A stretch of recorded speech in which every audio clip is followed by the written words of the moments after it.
बहुत सारी बैटलिंग्स लड़ते हैं माइंड में, शरीर में। और कभी कभी एक बैटल तो बड़ी खतरनाक है कि आप उन लोगों के बीच में रह रहे हो जो आपको समझते ही नहीं। It's really tough, it's really tough. मुझे पता है ऐसे माहौल में दिमाग क्या क्या चलता रहता है ना। कभी कभी मन करता है भाग जाए, भाग जाए यहां से, किसी पहाड़ों पे चले जाए, वहां पर जाके बैठ जाए। बिल्कुल। कोई है यहां पर जिसके धन्य हो तुम जो सताए जाते हो। या ये होता है। मैं जहां जॉब करता था वहां एक व्यक्ति नहीं था जो मेरे फेवर में था। एक व्यक्ति नहीं था। कोई मुझे सपोर्ट नहीं करता था, बिकॉज सबको लगता था इस लड़के ने धर्म परिवर्तन किया, इस लड़के को पैसे मिले हैं क्रिश्चियन बनने के। जबकि आप बिलीव करो आज तक 1 रुपया नहीं मिला है ना। कोई कोई है जो पैसे, कोई कहता है पैसे मिलते हैं, मैं तैयार हूं लेने के लिए। और कोई तैयार है मेरे साथ? देख लो इन सारे लालचियों को, हम सब पैसे लेने के लिए तैयार हैं। कुछ नहीं मिलता है सर, वहां बॉक्सेस पड़े हैं, डालना पड़ेगा। नहीं डालोगे वहां पर एक भाई खड़ा है घूर घूर के देखने के लिए।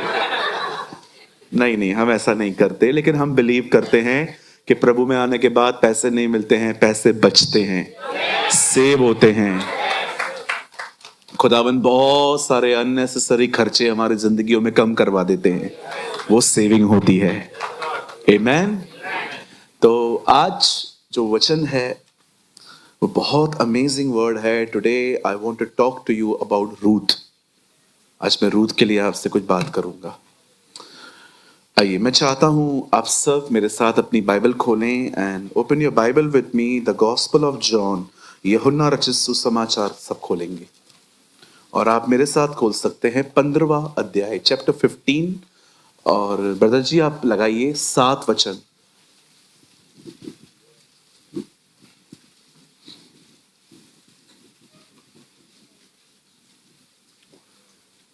मेरे साथ खोलिए यूहन्ना रचित सुसमाचार, उसका 15वां अध्याय और उसका 7 वचन। जिनको बाइबल है आप खोलें, जिनको नहीं है आप यहां देख सकते हैं। आइए जल्दी से। अब बाइबल से यहां पर हिंदी में लिखा है, यदि तुम मुझ में बने रहो और मेरा वचन मतलब मेरी बातें तुम में बनी रहे, तो तुम जो चाहो मांगो वो तुम्हारे लिए हो जाएगा।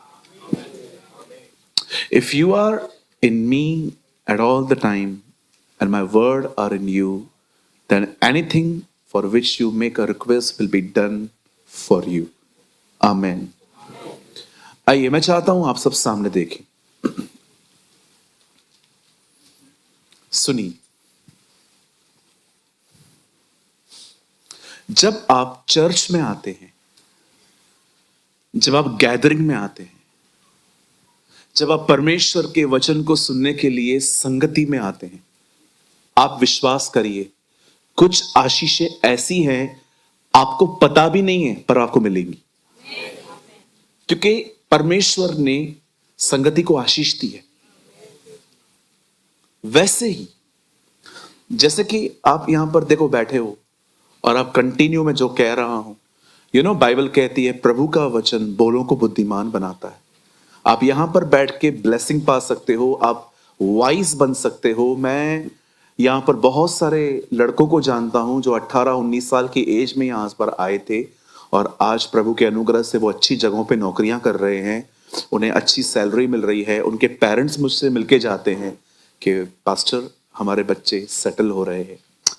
कुछ चीजें ऐसी हैं, आप यहां पर मुझसे नहीं भी मिलोगे ना मीटिंग के लास्ट में, तो भी परमेश्वर आपको वो चीजें देगा।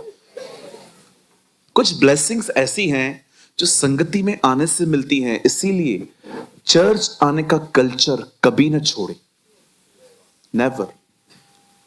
आप ऑनलाइन मीटिंग अटेंड कर सकते हैं। इवन मैं, आप में से भी जो लोग मुझे कैमरा में देख रहे हैं, अगर आप सिर्फ ऑनलाइन मीटिंग अटेंड करते हैं लेकिन चर्च नहीं जा रहे हैं, आप कुछ मिस कर रहे हैं।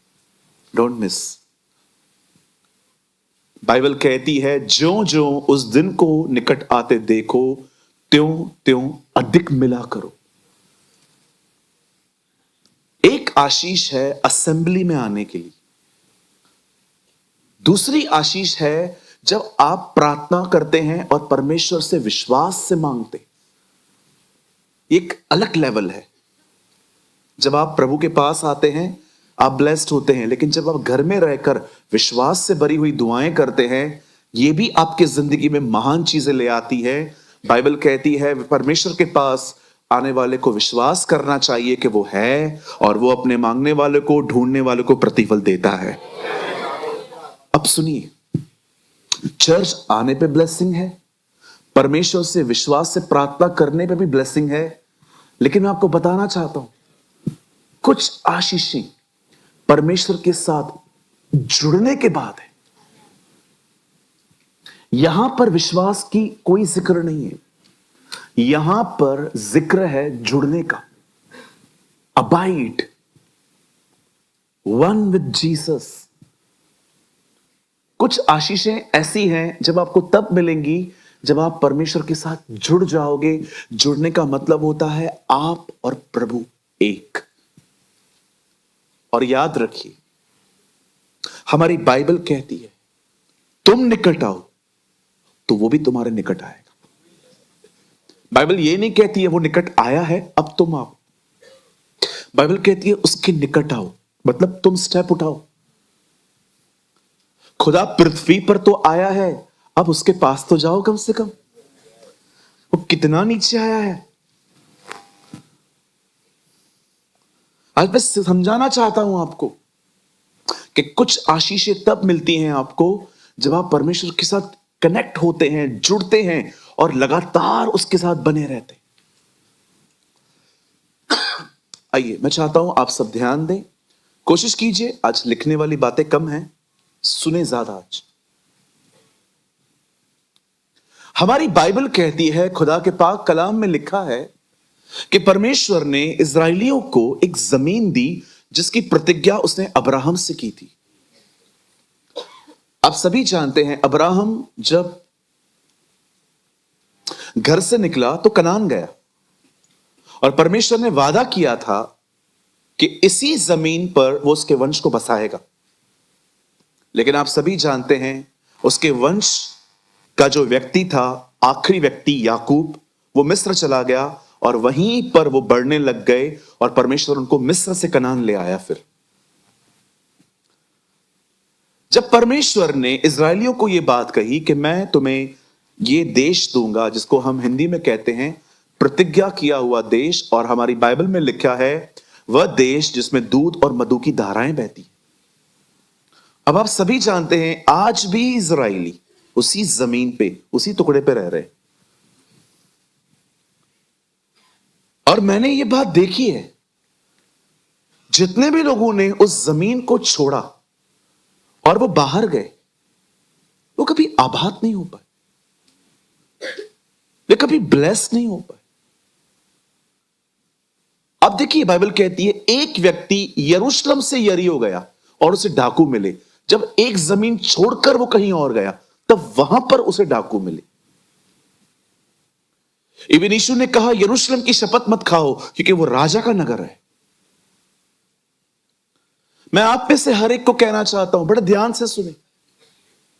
मैंने अपनी आंखों से देखा है जिन लोगों ने चर्च छोड़ी है ना, उन्होंने अनुग्रह गंवाया है। हो सकता है इस चर्च के अंदर आपको कुछ पॉलिटिक्स मिले, हां बिल्कुल हो सकता है। हो सकता है इस चर्च के अंदर आपको कुछ ऐसे लोग मिले जिनका बात करना बिल्कुल ठीक नहीं है, लेकिन फिर भी मैं कहूंगा हर व्यक्ति जो यहां पर आता है इस बात को जान ले कि कोई भी कलीसिया सिद्ध नहीं है। हर कलीसिया के अंदर कुछ ना कुछ दिक्कतें होती हैं।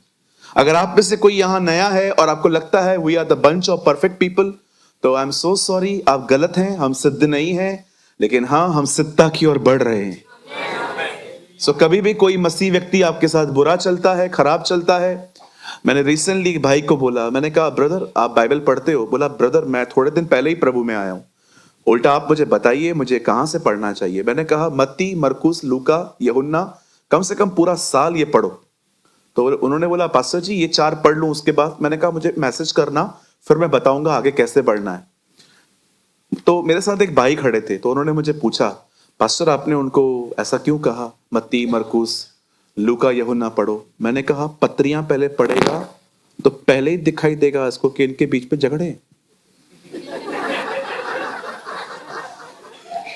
अब आप मुझे बताइए, एक व्यक्ति पहले सुसमाचार नहीं पढ़ेगा, पहले पत्रियां पढ़ेगा और वहां पर लिखा है तू सुन्त के और यहूदिया को समझा, वे आपस में लड़े नहीं। अरे पहले खुदा को तो जानने दो उसको, पहले ही कलीसिया के लफड़े बताओ। आप मुझे बताइए पत्रियां लिखी क्यों गई? क्योंकि चर्च में प्रॉब्लम था। गिलातियों की कलीसिया में क्या प्रॉब्लम था? लोग अनुग्रह के साथ व्यवस्था का भी मान रहे थे। इफिसियों में क्या प्रॉब्लम था? थोड़ा प्राइड था वहां पर। इसलिए पौलुस उनको पिछले अध्याय में बड़ा डांटता है कि दुनिया जैसे अंधकार में बुद्धि में चलती है वैसे मत चलो। कलीसियों में क्या था? यीशु के साथ भी चल रहे थे, दुनिया के साथ भी चल रहे थे। वो उनको समझाता है भाई दिनों और वारों को छोड़ो। आज बड़ा दिन है, आज छोटा दिन है, आज मंगलवार है, आज ये नहीं कर सकते, वो नहीं कर सकते। आज भी देखिए दुनिया मानती है, दिनों को मानती है। किसी भाई ने मुझे कहा शनिवार को शेव मत करवाओ। आप विश्वास करो मैं शनिवार ही जाऊंगा।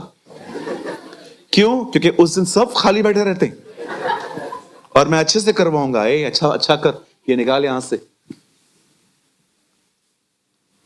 फिलिपियों में क्या प्रॉब्लम था? वहां भी प्रॉब्लम था, 2 बहनें लड़ती थी। आप पढ़ के देखिए, लिखा है पौलुस उनको कहता है समझा इन्हें, एक मन रहे। अब आप मुझे बताइए, ये अगर एक आदमी सीधा पत्रियां पढ़ेगा तो उसको यीशु के बारे में पता चलेगा कि चर्च के अंदर झगड़ों के बारे में पता चलेगा? इसलिए मैंने उसको कहा पहले सुसमाचार पढ़ ले, उसके बाद हम उसको लेके जाएंगे, फिर समझेगा वो कि खुदा अच्छा है, लोग कैसे भी हो। हालेलुया। मुझे एक बात पता है, जो सुसमाचार पढ़ के पत्रियां पढ़ेगा ना, वो प्रभु को कभी नहीं छोड़ेगा। वो कहेगा लोग कैसे भी हैं, खुदा तो अच्छा है। Our God is a wonderful God। मैं आप में से हर एक को कहना चाहता हूं, लोग कैसे भी हों, हमारा परमेश्वर जो इस कलीसिया का परमेश्वर है वो एक भला परमेश्वर है। He's a good God। Hallelujah. बोलो बाजू वाले को, लोगों की वजह से चर्च मत छोड़ना।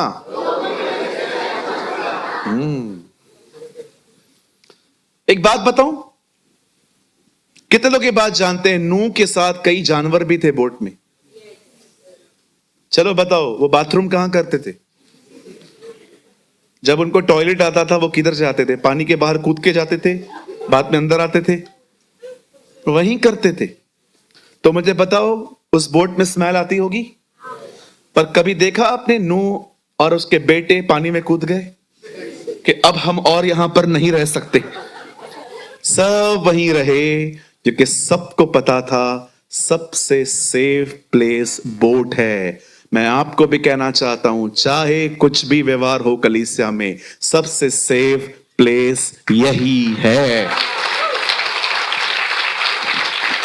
क्योंकि बाइबल कहती है वो कलीसिया को उठाने आएगा। इसलिए मैं आपसे हर एक को कहना चाहता हूं, चाहे कुछ भी हो, क्या भी हो, खुदा के घर में आना कभी ना छोड़े। इवन मैं आपको यह भी कहता हूं, मैं आपको छूट देता हूं, अगर कभी आपको ऐसा लग रहा है कि पास्टर प्लीज बुरा मत मानना, मैं कहीं और भी जा सकता हूं, मुझे वहां पर सुनना अच्छा लगता है, जाइए, कोई दिक्कत नहीं। खुदा के साथ बने रहिए। मुझे खुशी होगी आप प्रभु में हो, मुझे कोई गम नहीं होगा आप चले गए। गम होगा भी तो मैं पी लूंगा, लेकिन आई एम हैप्पी कि आप जीसस में हो। मुझे कभी भी लोग पूछते हैं, अभी रिसेंटली पूना में एक भाई आए थे, उन्होंने कहा पास्टर हमारी मीटिंग होने वाली है, आप अनाउंसमेंट करेंगे? मैंने कहा दे दो। और मैंने अनाउंस किया वहां पर खड़े होके, जितने भी लोग इस सभा में जाना चाहते हैं जाइए। क्या प्रॉब्लम है? लोग जीसस में है ना, क्या प्रॉब्लम है? वो थोड़ी कुछ और कर रहे हैं। कभी निराश मत होया करिए कोई कहां जा रहा है, हैप्पी रहो कि वो खुदा में है। हाँ, हमें टेंशन तब लेना चाहिए जब कोई अपने फेथ को छोड़ के कहीं और जा रहा है। मैं इस कलीसिया में खड़े होके यहां का पास्टर होने के नाते मैं आपको कहना चाहता हूं, अगर आप किसी और चर्च में जाते हैं जहां पर सही सिद्धांत है, वचन की सही शिक्षा है, यू मे गो, आप जा सकते हैं। और पास्टर अगर वहां पर समझ में नहीं आया और अगर मैं वापस आना चाहता हूं, स्वागत है आपका, फिर भी कभी नहीं छोड़ूंगा मैं आपको। डोंट वरी, मुझे खुदा ने नहीं छोड़ा है, मैं आपको कैसे छोड़ूंगा, है ना। मैं हमेशा लीडर्स को कहता हूं, आप हमेशा लोगों से वैसा व्यवहार करो जैसे खुदा ने आपके साथ व्यवहार किया है। भविष्य में भाइयों, आपको भी जब कलीसिया मिले, किसी को बांध के मत रखना, तू मेरा भेड़ है, तू मेरा है, तू सिर्फ और सिर्फ मेरा है। कभी कभी भेड़ ऐसे बैठी रहती है, प्रभु कहता है ये मेरी भेड़ है, ये बोलता है ये मेरी भेड़ है। भेड़ कंफ्यूज है, मैं हूं किसकी आखिर? अब यीशु के।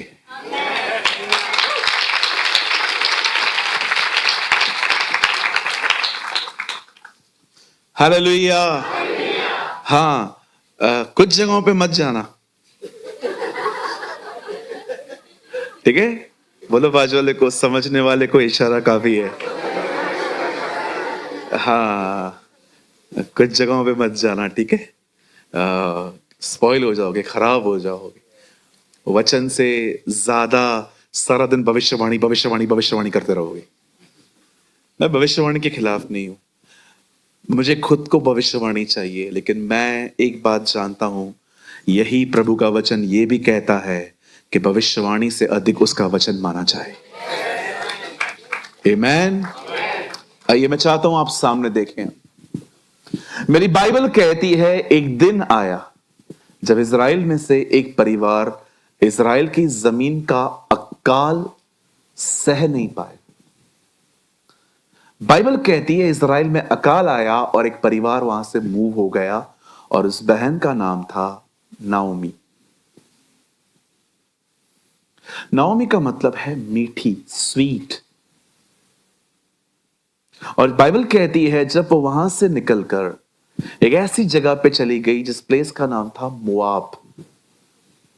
मुझे पता है ये सुनना इतना हेल्दी नहीं है, लेकिन मैं चाहता हूं आपको पता होना चाहिए कि बाइबल क्या कहती है। जब लूत अपनी बेटियों के साथ गुनाह करके वहां से कुछ जो बच्चा पैदा हुआ, उस बच्चे का नाम रखा गया मोआब। और बाइबल कहती है मोआबी लोगों के लिए अलग जमीन थी, वो वहां रहते थे, और परमेश्वर ने उन्हें साफ कहा था तुम्हारी पीढ़ियों में से 10 पीढ़ियों तक कोई मेरे मंदिर में नहीं आएगा। ये कर्ज चल रहा था उनके ऊपर। आप सभी जानते हैं परमेश्वर के भवन में 3 आंगन थे, पवित्र स्थान, परम पवित्र स्थान, बाहरी आंगन, और उसके आगे भी एक अलग से कोर्ट था जो अन्य जातियों को दिया गया था। अब ये परिवार वहां गया। अब सुनिए, बड़ी बड़ी बड़ी बड़ी पेचीदी बात है, ये समझना पड़ेगा आपको। जब ये परिवार वहां चला गया तो इस परिवार में 2 लड़के भी थे जिनकी शादी वहीं की मोआबिल लड़कियों के साथ की गई। ये ऐसी लड़कियां थी जो प्रभु को नहीं जानती थी, उनको पता ही नहीं था हु इज यहोवा, क्योंकि उन दोनों में जीसस का नेम नहीं था अर्थ पे, सब यहोवा परमेश्वर को फॉलो करते थे। लेकिन उसके बाद हम जानते हैं कि यीशु यहोवा बन के आया। आमेन। सो द बाइबल सेज, खुदा का पाक कलाम कहता है, वो बहनें, उन बहनों का इनके बच्चों के साथ विवाह किया गया, और एक बहुत हॉरिबल थिंग हुई, दोनों लड़के मर गए। नाओमी का पति भी मर गया पहले, और उसके बाद अब आप सोचो, बाइबल में एक ऐसी स्टोरी है जिसमें 3 विधवाएं एक साथ रहती थी, घर पे एक मेल नहीं है। आप सोच सकते हो उस घर के अंदर माहौल कैसा होगा जिस घर के अंदर अब एक पुरुष नहीं है, सब मर चुके। मैं आपको बता रहा हूं ना, पता नहीं मुझे क्या हो रहा है अभी भी। 3 औरतें, तीनों विधवाएं, सोचो वो जब बात करती होंगी, जब वो आपस में फेलोशिप करती होंगी, बार बार ये मुद्दा निकलता होगा। जब उनकी शादियों की डेट्स आती होंगी कि इस तारीख में मैरिज हुई थी, उनके घर का माहौल कैसा हुआ होगा। आप सोचो, कुछ बहनें इसलिए दुखी थी क्योंकि बेटा चला गया, और वो दूसरी इसलिए दुखी है पति चला गया। Understand their struggle. आप नहीं जानते हैं, कई लोग, क्योंकि आप ऐसे परिवार में रहते हैं जहां पर आपको आवाज बोलने पर कुछ मिल जाता है, लेकिन कौन था इनके साथ। मदर टेरेसा हमेशा कहती थी, पैसे न होना गरीबी नहीं है, अकेलापन गरीबी है। इसीलिए उस बहन ने अपनी पूरी जिंदगी लोगों की हेल्प करने में बिता दी। इवन हमारी इंडियन गवर्नमेंट ने क्या उन्हें अवार्ड दिया था कि वो पूरे इंडिया में कहां पर भी यात्रा करती थी फ्री में, कोई टिकट चार्ज नहीं होता था उनको। क्योंकि उन्होंने देखा था इस बहन ने, trust me, she was a Catholic nun, but उसने जो काम किया अमेजिंग। मैं उनके लिए मैं कल उनके वेबसाइट पे गया था 2 दिन पहले, और मैंने उनका एक कोट पढ़ा वहां पर, इतना ब्यूटीफुल था। जो आज काम कर रहे हैं उन्हें अपने कल की चिंता नहीं होती। Wow, beautiful. वो कह रही थी, परेशान वही रहते हैं जो आज कुछ नहीं कर रहे हैं, और यही लोग अपने कल की चिंता करते हैं, लेकिन जो आज मेहनत कर रहे हैं उन्हें कल की कोई चिंता नहीं होती, क्योंकि वो जानते हैं जो आज मैं बो रहा हूं, खुदा कल मुझे वो काटने में हेल्प करेगा।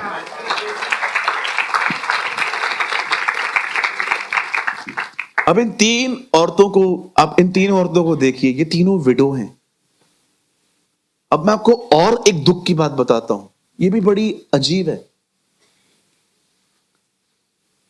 दोनों हस्बैंड्स कोई बच्चा पैदा नहीं करके गए। ये और अजीब बात है। आप पढ़ सकते हो, बाइबल कहती है रूत का पति उसके साथ शादी के 10 साल तक रहा है, बाइबल में लिखा है। 10 साल में एक बच्चा पैदा नहीं हुआ है। आप देख रहे हो, एक आदमी जब यरूशलेम छोड़ के एक कर्सफुल जगह पे आया है, आप देखो वो कहां फ्रूटफुल नहीं हो रहे हैं। मैं आप में से हर एक को कहना चाहता हूं, सुनिए, भीड़ से कोई प्यार नहीं है मुझे। अगर आपको लगता है कि ये इतना बड़ा क्राउड हमारे चर्च में आता है और उसको देख के मैं कोई एक्साइटेड नहीं होता हूं, मैं अपनी बड़ाई नहीं कर रहा हूं, मैं खुदावन की हुजूरी में कहता हूं, मैं 30-30 हजार लोगों के बीच में प्रचार करता हूं और उसके सामने ग्रुप छोटा है, पर मैं आपको यह कहना चाहता हूं, सुनिए, मैं आप में से यह मत समझना कि मैं आपको बांध के रखना चाहता हूं, लेकिन मैं आपको सच कहता हूं, खुदा के घर के बाहर सिर्फ बर्बादी है, सिर्फ आबाद इंसान यही हो पाता है। हो सकता है आप यहां पर बहुत सारी चीजों पे जो मूल विषय हैं आपके, अभी तक कुछ नहीं हुआ है। पास्टर, मैं आपके चर्च में पता है क्यों आया था, मुझे ये प्रॉब्लम थी, लेकिन प्रॉब्लम सॉल्व नहीं हुआ है। चलो भाई, मैं मानता हूं जिस मूल विषय में आप आए थे वो सॉल्व नहीं हुआ है, लेकिन क्या आपको खुशी नहीं है? आपको खुदा मिल गया, आपको परमेश्वर मिल गया। आज आप सोचो, आप कल अगर खुदा के पास यहां, अगर आप कल आपकी डेथ हो जाए, कैंसिल इन जीसस नेम, ऐसा कभी नहीं होगा। मैं कह रहा हूं, अगर कल आपकी मृत्यु हो जाए, आपको कोई टेंशन है मैं कहां जाऊंगा? हम जानते हैं हम कहां जाएंगे। We know. LIC का फुल फॉर्म क्या है? LIC का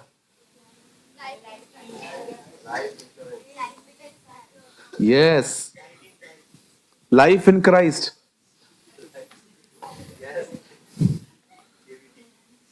जिंदगी के साथ भी, जिंदगी के बाद भी।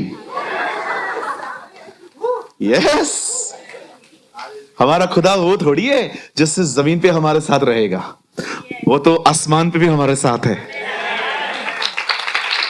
हालेलुया। हे मेरे भाइयों, मैं ये बातें तुम्हें इसलिए लिख रहा हूं ताकि तुम जानो कि अनंत जीवन तुम्हारा है। यूहन्ना अपनी पुस्तक में कहता है, ये बातें मैं तुम्हें इसलिए लिख रहा हूं ताकि तुम जानो you have the eternal life, जो पिता और पुत्र के साथ है। आप जानते हैं हम आने वाले दिनों में आसमान पे रहेंगे।